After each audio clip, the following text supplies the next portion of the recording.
하나님 아버지, 오늘도 하나님을 만나러 나왔사오니 하나님을 만나는 거룩한 기쁨이 있게 하여 주시옵소서. 믿음으로 헌금한 손길들 위에 복을 주셔서 저들이 믿음으로 행한 것만큼 갚아주시고 약속하신 말씀이 저들과 저들의 가정과 자손들의 삶 가운데 드러나도록 기도하여 응답받는 신령한 복이 있게 하여 주시옵소서. 예수님의 이름으로 기도하였습니다. 하나님의 말씀은 마태복음 5장 1절에서 8절까지 말씀을 함께 같이 합독하겠습니다. 마태복음 5장 1절에서 8절까지 말씀을 함께 합독하겠습니다. 함께 읽습니다. 시작. 예수께서 무리를 보시고 산에 올라가 앉으시니 제자들이 나아온지라. 입을 열어 가르쳐 이르시되 심령이 가난한 자는 복이 있나니 천국이 그들의 것이며 애통하는 자는 복이 있나니 그들이 위로를 받을 것이며 온유한 자는 복이 있나니 그들이 땅을 기업으로 받을 것이며 의에 줄이고 목마른 자는 복이 있나니 그들이 배부를 것이며 긍휼히 여기는 자는 복이 있나니 그들이 긍휼히 여김을 받을 것이며 마음이 청결한 자는 복이 있나니 그들이 하나님을 볼 것임이라. 아멘. 우리는 지금 예배하러 왔습니다. 비도 많이 오고 피곤하기도 하고 주일날 아침 이른 시간에 예배하러 왔는데 예배의 목적은 하나님을 만나는 겁니다. 하나님의 음성을 듣고 내 마음과 생각을 하나님 앞에 드리고 또 하나님의 지시하심과 인도하심을 얻고 내 연약한 부분에 힘을 더하고 이렇게 해서 의식을 취하러 온 게 아니고 그저 시간을 때우러 온 게 아니고 하나님을 만나러 온 겁니다. 사람이 사람을 만나면 만났을 때 뭔가 느낌이 있고 통하는 감정이 있죠. 그것처럼 예배 후에는 반드시 느낌이 있고 그 다음에 하나님과 통하는 감정이 있어야 합니다. 성경은 하나님을 만나기 위해서 예배에 성공하기 위해서 두 가지 조건이 필요하다라고 이야기합니다. 성경을 좀 볼까요? 히브리서 12장 14절입니다. 함께 합독하겠습니다. 함께 읽습니다. 시작. 모든 사람과 더불어 화평함과 거룩함을 따르라. 이것이 없이는 아무도 주를 보지 못하리라. 예배에 성공하는 방법은 두 가지입니다. 모든 사람과 더불어 화평하는 것과 또 하나는 거룩함입니다. 오늘은 그 두 가지 중에서 거룩함에 대해서 이야기하려고 합니다. 거룩하다라고 하는 것은 하나님의 뜻이고 하나님의 명령입니다. 하나님의 특성이고 하나님을 만나기 위해서는 반드시 필요한 일입니다. 우리가 높은 사람을 만나러 가기 위해서는 조건이 필요하지요. 어떤 경우는 초청장이 필요한 경우도 있고요. 어떨 때는 어떤 자격이 필요한 경우도 있습니다. 하나님을 만나고 하나님과 함께하기 위해서 반드시 필요한 자격은 거룩함입니다. 거룩함이 없으면 하나님을 만날 수도 없고 하나님과 대화를 나눌 수도 없고 하나님으로부터 오는 복을 받을 수도 없습니다. 우리가 계속해서 팔복에 대해서 배우고 있는데요. 복을 받지 못하는 하나님이 우리에게 이미 주시기로 약속하신 생명과 복과 무관해지는 그런 방해 요소들을 좀 없애자라고 우리가 계속 은혜를 나누고 있죠. 그 가운데 하나가 뭐냐면 거룩함이 없는 겁니다. 거룩함이 어떻게 하나님의 뜻이냐? 이렇게 됩니다. 자, 레위기 11장 45절입니다. 함께 읽죠. 시작. 나는 너희의 하나님이 되려고 너희를 애굽 땅에서 인도하여 낸 여호와라. 내가 거룩하니 너희도 거룩할지어다. 하나님이 우리를 구원하신 이유는 예수 그리스도를 통해서 우리의 죄를 씻으시고 예수를 믿고 구원받으라고 하시는 이유는 구원받고 끝나는 문제가 아니라 구원받고 거룩하라고 말씀하시는 거예요. 거룩이 뭐냐? 구별 잘하는 겁니다. 뭘 구별 잘하는 거냐? 하나님의 것을 구별 잘 하는 게 거룩입니다. 우리는 흔히 거룩 그럼 깨끗하다 이렇게 생각을 하는데요. 맞습니다. 깨끗한 것과 더러운 것을 구별하는 겁니다. 그래서 율법에 보면 정한 짐승과 부정한 짐승, 정한 음식과 부정한 음식 이렇게 나눠 놓습니다. 사람들은 어디에 관심이 있느냐? 뭐가 정하고 뭐가 부정하냐 여기에 자꾸 관심이 있는데요. 뭐가가 중요한 게 아니라 정한 것과 부정한 것을 구별할 줄 아느냐 못하느냐 이 얘기입니다. 하나님의 법은 하나님 앞에 거룩한 것과 거룩하지 않은 것을 구별하라는 거예요. 이번 달 우리가 믿는 자의 도리를 다합시다 라고 이렇게 은혜를 나누면서 살고 있죠. 믿는 자의 도리가 뭡니까? 믿는 자라면 해야 되는 일과 하지 말아야 되는 일이 있습니다. 그걸 구분하는 겁니다. 믿지 않는 자는 그런 구분이 필요 없습니다. 근데 믿는 자라면 그런 구분이 필요하죠. 성년이면 마음대로 해도 되는데 미성년이면 할 수 없는 일들이 있지 않습니까? 그런 기준이 있는 것, 그걸 거룩함이라고 부릅니다. 내가 거룩하니 너희도 거룩하라 이 말은 뭐냐면 내가 정한 것과 정하지 않은 것에 대한 기준을 가진 것처럼 너희도 똑같은 기준을 가졌으면 좋겠다라고 말씀하시는 거예요. 같은 생각을 가졌으면 좋겠다라고 말하는 겁니다. 똑같은 한국 땅에서 살았어도 집안이 다르고 가문이 다르면요. 그 두 가문의 사람 가운데서 한 사람씩 나와서 결혼을 하면 굉장히 살기가 버거롭습니다. 왜냐하면 각각 기준이 달라요. 어떤 집안은 아침을 꼭 먹어야 되는 집안인데 어떤 집안은 그게 굉장히 자유로운 거예요. 그렇기 때문에 기준이 다르면 맞춰가는 게 필요합니다. 결과적으로 성경에서 신앙생활 왜 하라고 하느냐 하면요. 거룩하라고 하는 거예요. 거룩이라는 얘기는 그저 깨끗하고 착하고 예쁘게 살라고 그런 얘기 아닙니다. 옳은 것과 옳지 않은 것을 구분할 줄 알라는 얘기거든요. 그래서 거룩하다는 건 이런 겁니다. 하나님께서 아담을 따로 구별해 놓으셨어요. 그래서 따로 구별해 놓으셔서 에덴 동산에 두시고 이렇게 말씀하십니다. 동산 안에 있는 모든 실과는 다 따먹어도 좋은데 너는 동산 중앙에 있는 선악을 알게 하는 나무의 실과는 따먹지 말아라. 그거는 부정하다. 이렇게 얘기하신 거예요. 근데 아담 이외에 다른 사람에게는 그런 명령을 하시느냐? 그런 명령 안 하십니다. 그냥 생육하고 번성하고 땅에 있는 거 모든 거 다 먹고 살아라. 이렇게 얘기하시는 거예요. 영혼이 없는 그냥 죄인으로 사는 사람들에게는 굳이 명령이 필요 없어요. 지들 맘대로 사는 거니까. 그런데 적어도 하나님 앞에 영적 존재로 살려면 제한되는 요소가 있지요. 노아의 홍수 때에 노아와 그 8 식구에게만 명령이 있습니다. 힘들게 근 100여 년 가까이 방주를 짓고 아직 비도 내리지 않는데 방주 안에 들어가서 짐승들과 함께 살라고요. 그 바깥에 있는 사람들은 먹고 싶은 거 먹고 놀고 싶은 거 놀고 하고 싶은 거 하면서 사는데 노아의 8 식구만 그걸 못합니다. 세상 미련하고 바보 같죠. 그런데 정작 홍수가 왔을 때 바깥의 사람들은 말 그대로 먹고 싶은 대로 물을 다 먹고 죽습니다. 안에 있는 노아의 8 식구는 하나님께서 정해주신 것만 먹고 살아남죠. 아브람과 롯을 봐도 그렇습니다. 아브람의 조카 롯은 뭐라고 그러느냐? 땅을 소유하라고 하니까 자기 눈에 보고 좋은 걸 아무거나 딱 선택합니다. 거기가 어디였냐? 소돔과 고모라 땅입니다. 아브라함은 하나님께서 이렇게 명령하십니다. 네 눈을 들어서 동서남북 보고 내가 너에게 정해준 그 땅 네 거다 이렇게 얘기하세요.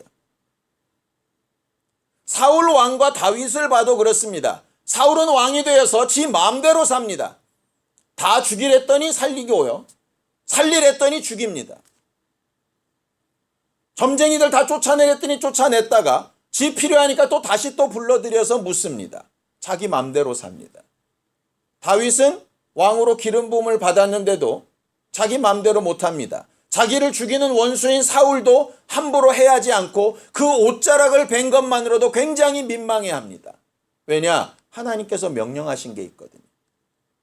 하나님이 쓰시는 사람과 쓰시지 않는 사람, 하나님께 속한 사람과 속하지 않은 사람, 거룩한 사람과 거룩하지 않은 사람의 특징이 뭔지 압니까? 제한을 받는 사람, 거룩한 사람입니다. 제한받지 않고 마음대로 사는 사람, 거룩하지 않은 사람입니다. 간단합니다. 그러니까 여러분들이 스스로 나는 거룩한가 안 거룩한가 간단하게 판단할 수 있습니다. 여러분들 마음대로 삽니까? 여러분들은 거룩하지 않습니다. 여러분들이 하고 싶은 걸 못하고 제한받고 삽니까? 사람 때문이 아니라 말씀 때문에 혹시 제한받습니까? 그럼 여러분들 거룩한 사람. 거룩합시다. 이 말에 아무도 반발하지 않습니다. 그런데 거룩하자는 말이 제한을 받으라는 말이라고 하면 그때부터는 불평하기 시작합니다. 왜 쟤는 안 하는데 나만 하냐? 왜 다른 데는 안 하는데 우리만 이러냐? 이렇게 얘기합니다. 제한받기 싫을 수 있습니다. 그러면 제한받지 않으면 간단합니다. 보호받지 못합니다. 당연한 겁니다. 미성년 아이가 부모의 도움과 보호를 받으려면 당연히 부모의 말을 들어야 됩니다. 부모의 말이나 부모의 지시를 듣기 싫으면 간단합니다. 나가서 독립해서 혼자 살면 됩니다.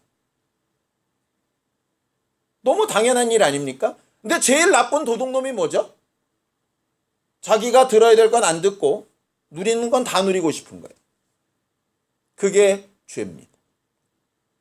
거룩하다라는 게 무슨 뜻이냐? 하나님의 법에 제한을 받는 겁니다.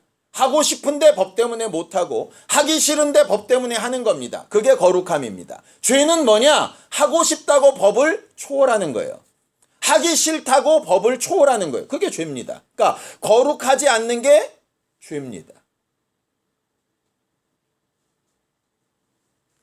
무슨 죄가 내게 있냐고요? 간단합니다. 여러분들 마음대로 산 게 죄입니다. 그게 왜 죄냐고요? 여러분들 자식 생각해 보시면 됩니다. 자식 밥 먹여주고 재워주고 용돈 주고 학비 주고 학교 보내주고 별거 다 해줬는데 지 마음대로 살면 여러분들 마음이 어떻겠어요? 죄입니다. 하나님이 여러분들에게 호흡 주고 생명 주고 환경 주고 살 수 있는 모든 걸 다 줬는데 여러분들 마음대로 산다. 죄지요. 당연히.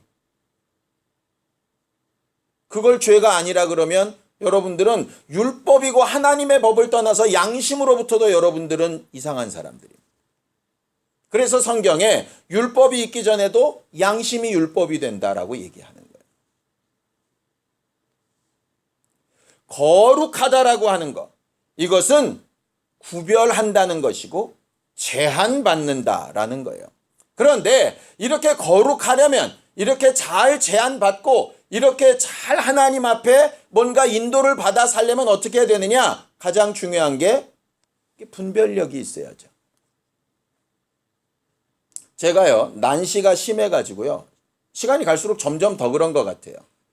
이제 운전할 때나 이럴 때는 안경을 안 끼면 굉장히 막 불편함을 느낍니다. 잘 분별이 안 가는 거죠. 특별히 막 해가 이렇게 져가거나 그 다음에 비가 오거나 이러면 차선이 안 보여요. 하얀 선이. 너무 신기한 거예요. 이게 까만 아스팔트 위에 하얀 선이니까 잘 보여야 되잖아요. 그런데 안 보이는 거예요. 막 난반사가 돼가지고. 근데 안경을 딱 끼면 바로 보입니다. 그것처럼 눈이 밝아야 되고 마음과 생각이 분명해야죠. 왜 음주운전하지 말라 그러죠? 분별이 잘 안 돼서 그렇습니다. 왜 졸리면 쉬어가라 그러죠?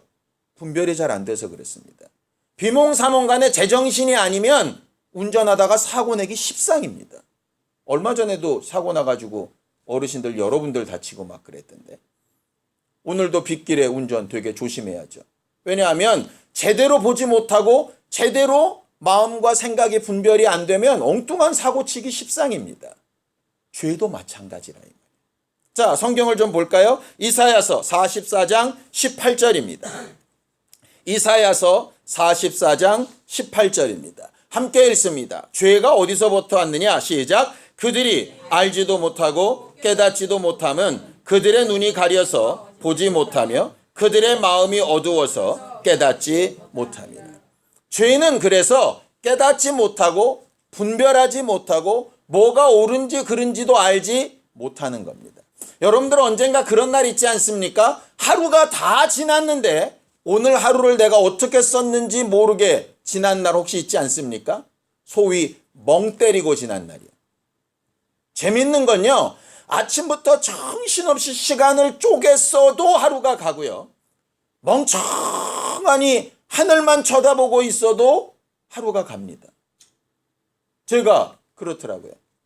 어떤 날은 너무 피곤해서 아침만 일어났다가 밥 먹고 또 빙빙빙 졸다가 또 저녁 먹고 빙빙빙 졸다가 이러면 하루가 다 갔더라고. 죄가 뭐냐? 그렇게 멍 때리고 아무 생각 없이 분별 없이 어떻게 지냈는지도 모르게 그냥 흘러 떠나보내는 게 그게 죄입니다. 그게 왜 죄냐고요? 또 여러분들 자식 생각해 보라니까요. 방학 됐다고? 아니면 쉬는 날이라고? 하루 종일 뭘 하는 것도 아니고 안 하는 것도 아니고 밖으로 나오는 것도 아니고 안 나오는 것도 아니고 그렇게 계속 침대 위에서 뒹굴뒹굴을 한 달 한다고 생각해 보세요. 여러분들 속이 어떻겠나? 하나님 그렇게 생각하신다니까요.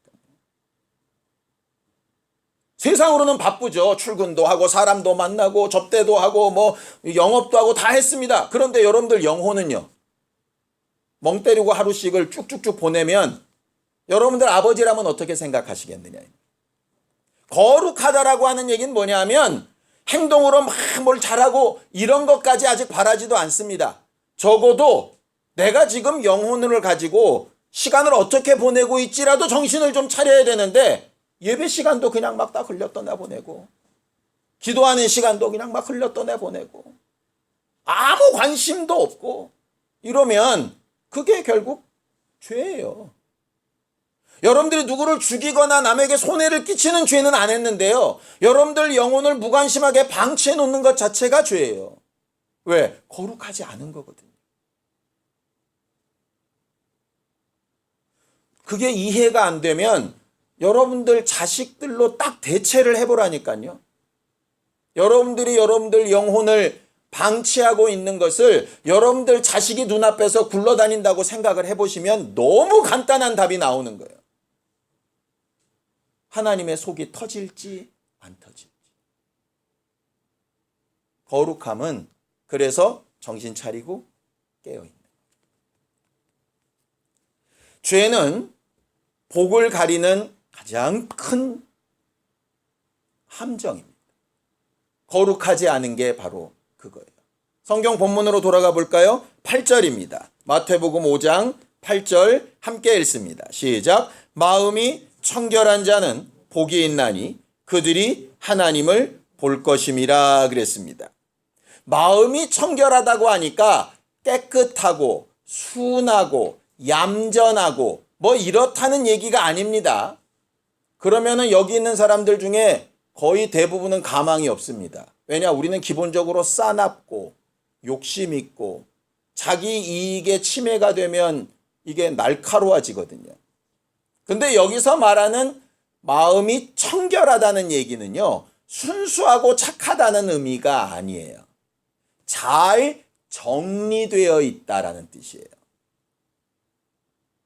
정결하다라는 얘기인데요. 완벽하다라는 뜻도 아니에요. 정결하게 되어가다라는 뜻이에요. 마음이 청결한 자는 뭐냐면 이런 겁니다. 마음이 복잡하죠. 여러분들도 뭔 생각을 하다 보면 복잡해질 때 있죠. 이 일일까 저 일일까 요걸 해야 되나 저걸 해야 되나 이 방법인가 막 마음이 복잡하죠. 그런데 마음이 청결하다는 얘기는 이 복잡한 게 어느 순간에 정리가 된다는 얘기예요. 여러분들 집안 청소 해보셨잖아요. 딱 들어갔는데 막 다 뒤집어 엎어져 있어요. 어떻게 해야 됩니까? 제일 먼저 버릴 거, 남길 거 구별해야죠. 버릴 거 버려버리고 남길 것 중에 앞에 놓을 거, 뒤에 놓을 거, 큰 거, 작은 거 구별해가지고 잘 정리해야 되지 않습니까? 이 청결하다, 마음이 청결하다라고 하는 헬라어가 무슨 뜻이냐면 그렇게 잘 정리정돈이 되어가다라는 뜻이에요. 그러니까 이런 말입니다.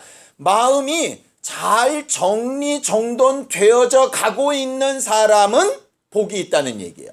반대로 얘기하면 마음이 흐트러져 가고 있는 사람은 복이 없다는 얘기죠. 마음의 우선순위가 막 헷갈려서 뒤집어진 사람은 복이 없다는 얘기예요. 성경에 이렇게 되어 있습니다. 자, 잠언서 4장 23절입니다. 잠언 4장 23절입니다. 함께 읽습니다. 시작. 무릇 지킬 만한 것 중에 더욱 내 마음을 지키라. 생명의 근원이 이에서 남이니라. 생명의 근원이 영혼 아닙니까? 우리는 맨날 그렇게 배웠거든요. 육체가 아닙니다. 생명의 근원은 영혼입니다. 맨날 그렇게 배웠잖아요. 근데 성경은 생명의 근원이 영혼이다 이렇게 말하고 있지 않아요. 생명의 근원이 네 마음이다 이렇게 돼 있어요. 왜냐? 하나님은 이미 생명을 주셨어요. 이미 구원도 주셨고요. 이미 복도 주셨어요. 우리 하는 거 보고 줄게 이게 아니라 이미 주셨다니까. 우리가 처음 팔복을 배우면서 배운 게 그거 아닙니까? 우리는 자꾸 이렇게 하나님 앞에 뭔가 덕을 많이 쌓으면 복을 주시겠지. 기도를 많이 하면 복을 주시겠지. 뭔가 하나님 앞에 드리면 복을 주시겠지. 이렇게 착각을 했다고요. 일반 종교처럼 지성을 많이 쌓으면 뭐가 될 것처럼. 그런데 그게 아니라 이미 복이고 생명이고 여러분들한테 와 있다니까요. 문제는 뭐냐? 여러분들이 선택을 안 한 것뿐이에요. 그러니 사실은 더 억울하죠. 열심히 일하고 돈을 못 받은 게 아니라 돈이 내 통장에 있는데 내가 비밀번호가 생각이 안 나서 못 찾는 거예요, 얘를. 얼마나 답답해요.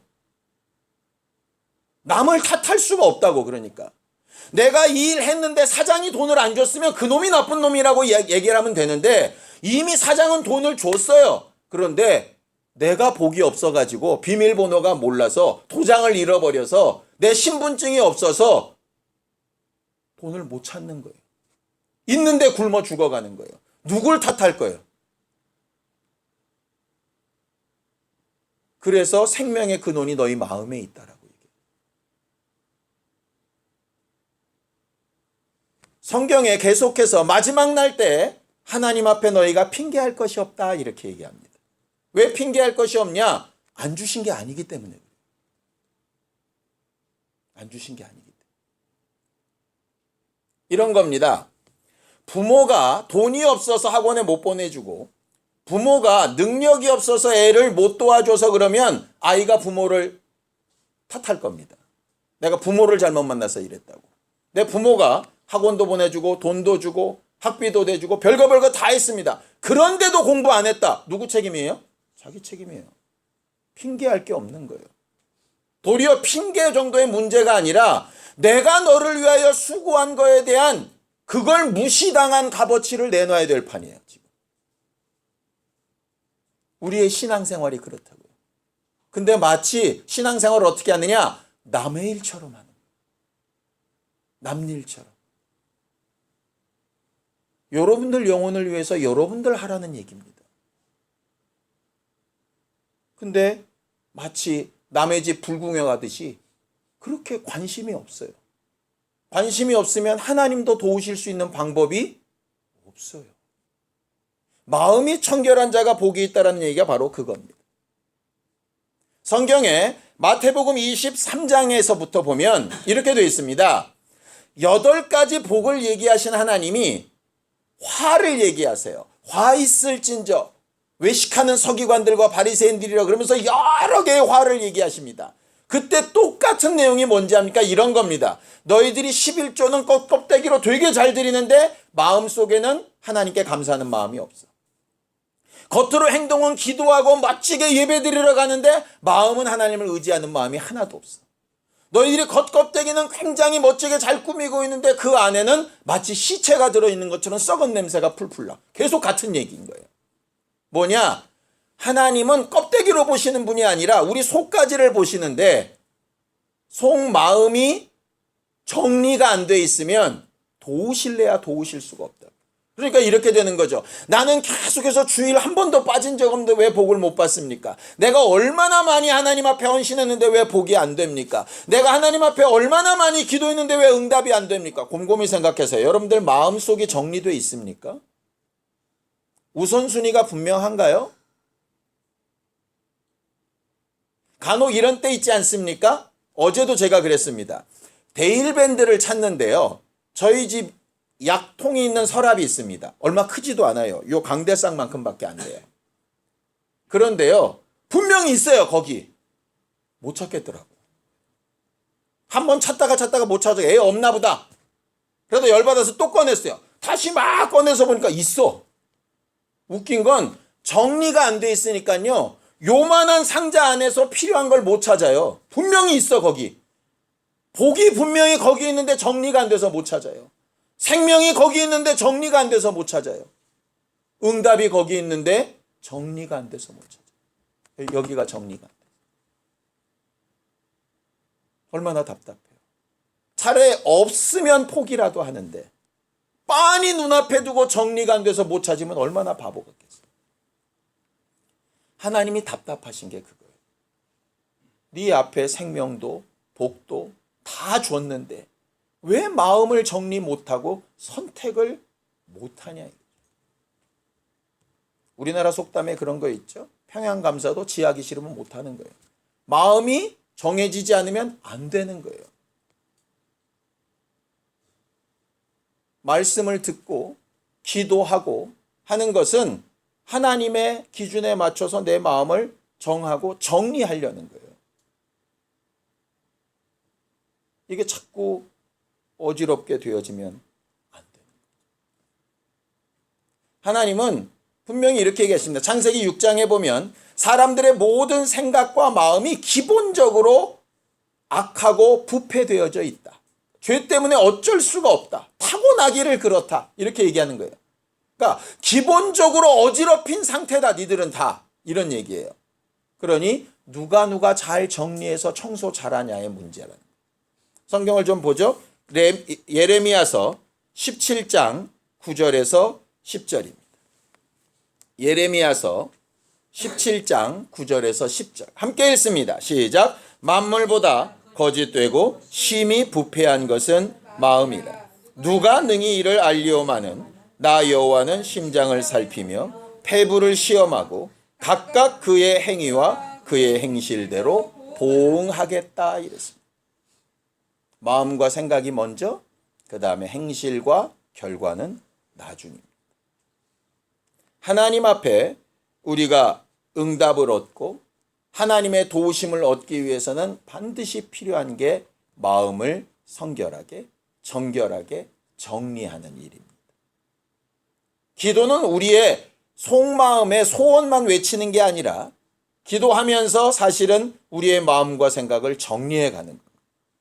성경을 좀 읽죠. 야고보서 4장 8절입니다. 함께 합독합니다. 시작. 하나님을 가까이 하라. 그리하면 너희를 가까이 하시리라. 죄인들아 손을 깨끗이 하라. 두 마음을 품은 자들아 마음을 성결케 하라. 두 마음이 있다면 정리하라는 말씀이에요. 왜냐? 기도하고도 얻지 못하는 것은 정욕에 쓰려고 잘못 구하는 것이고요. 두 마음을 품는 자는 하나님 앞에 얻을 줄로 생각하지 말라고 야고보서에 말씀하고 있어요. 마음의 정리, 마음의 결단이 필요합니다. 우리가 흔히 이런 거 하죠. 이번에는 좀 잘해봐야지. 이번 달에는 좀 새롭게 해봐야지. 올해에는 뭔가 좀 달라져 봐야지. 오늘부터는 좀 이렇게 해봐야지 생각합니다. 그리고 나서는 마음이 어지러워지죠. 다른 생각이 막 들어오고 더 급한 것들이 들어오고 그래서 그런 것들이 다 허물어집니다. 그리고 나서는 두 가지 중에 하나입니다. 다시 마음을 새롭게 먹든가 아니면 그냥 포기하고 난 원래 그래 그렇게 살든가. 죄인은 난 원래 그래 그렇게 삽니다. 그러나 믿는 사람은, 믿는 자의 도리는 다시 새 마음을 얻는 겁니다. 오늘 제가 여러분들한테 드리고 싶은 말씀은 이 말씀입니다. 우리가 결심하면 됩니다. 아니요. 결심해도 또 우리는 어지러울 겁니다. 오늘 말씀 듣고 이렇게 살지 말아야지 했는데 나가는 순간부터 또 우리 헷갈리기 시작할 겁니다. 비록 그럴지라도 난 원래 그래. 어쩔 수 없어. 이렇게 하는 게 무슨 의미야? 제발 그렇게 하지 말고 이 말씀을 기초로 기도했으면 좋겠습니다. 성경을 한 군데 읽죠. 에스겔 36장 26절 27절입니다.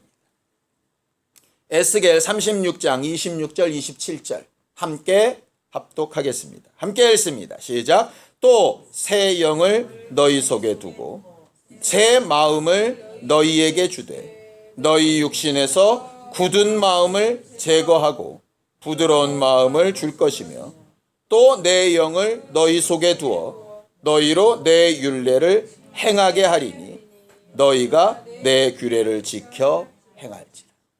무조건 내 규례대로, 내 법대로, 내 방식대로 살아라 이렇게 말씀하시는 게 아니라 내가 새 마음을 주겠다. 내가 새 영도 주겠다. 너희 마음 굳어지고 딱딱하고 포기하고 낙심된 것들 바꿔서 부드럽고 선한 것으로 청결하게 바꿔주겠다. 어쩔 때 그렇게 하고자 하기만 한다면, 그렇게 하기로만 한다면, 예수 믿으려고 하기만 한다면 얼마든지 믿음을 주겠다 하시는 거예요. 하나님을 알아보려고 마음을 먹기만 한다면 새 마음과 새 영을 주시겠다는 거예요. 내 삶을 바꿔보기로 작정한다면 도우시겠다는 거예요. 우리의 기도는 그겁니다. 새 마음을 주시고 새 영을 주시고 낙심하지 않게 하시고 마음이 청결하게 되어져 가도록 나를 도와달라. 성령께서 오셔서 하시는 일은 우리의 눈을 밝히시고 마음과 생각을 분별하게 하시는 거예요. 지금은 이 일이 굉장히 내 먹고 사는 일에 중요한 일 같은데 조금만 더 생각해 보면 이 일보다 훨씬 중요한 일이 있다는 걸 분별하게 하시는 게 성령입니다.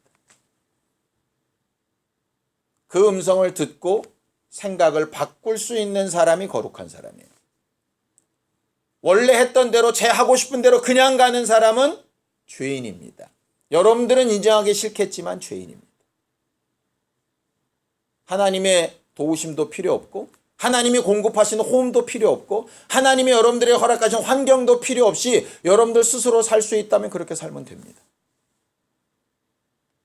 지금까지 그렇게 살아온 부분이 많았고 앞으로도 그렇게 살 부분들이 많이 있을 겁니다. 그 부분만큼은 절대로 믿는 자의 도리라고 말씀하시지 않는 거예요. 우리는 언젠가 하나님 앞에 서게 되는 그날에 핑계할 것이 없이 유구무원이 되어서 자기의 신세를 한탄하는 인생들이 되지 않았으면 정말 좋겠습니다. 여러분들의 마음과 생각이 정리되는 만큼 하나님은 여러분들을 도우실 수 있어요. 여러분들이 이미 주께 얻은 것을 사용하기 위해서 도장도 맞추고 비밀보도도 기억하고 여러분들이 해야 될 일들도 분별할 줄 아는 마음이 거룩한 사람들이 되었으면 좋겠습니다. 함께 같이 기도하겠습니다. 하나님 아버지, 저들에게 새 마음과 새 영을 더하시고 부드러운 마음을 더하여 주셔서 하나님 앞에 잘 제한받고 분별할 줄 아는 거룩한 심령들이 되도록 도와주시옵소서. 살고자 하는 자에게 생명을 주시고 믿고자 하는 자에게 믿음을 더하여 주시며 하나님을 만나고 알고자 하는 자에게 만나 주시고 알게 하여 주셔서 저들이 하나님의 법 안에 하나님께 주신 생명과 복 안에 살고 있음을 시인할 수 있도록 도우시고 함께하여 주옵소서. 예수님의 이름으로 기도하였습니다. 이제는 우리 주 예수 그리스도의 은혜와 하나님 아버지의 극진하신 사랑과 성령님의 감동하시고 함께하시는 분명한 증거가 마음을 거룩하게 하여 살기 원하는 믿음의 사람들 위해 이제로부터 영원까지 함께 있을지어다. 아멘.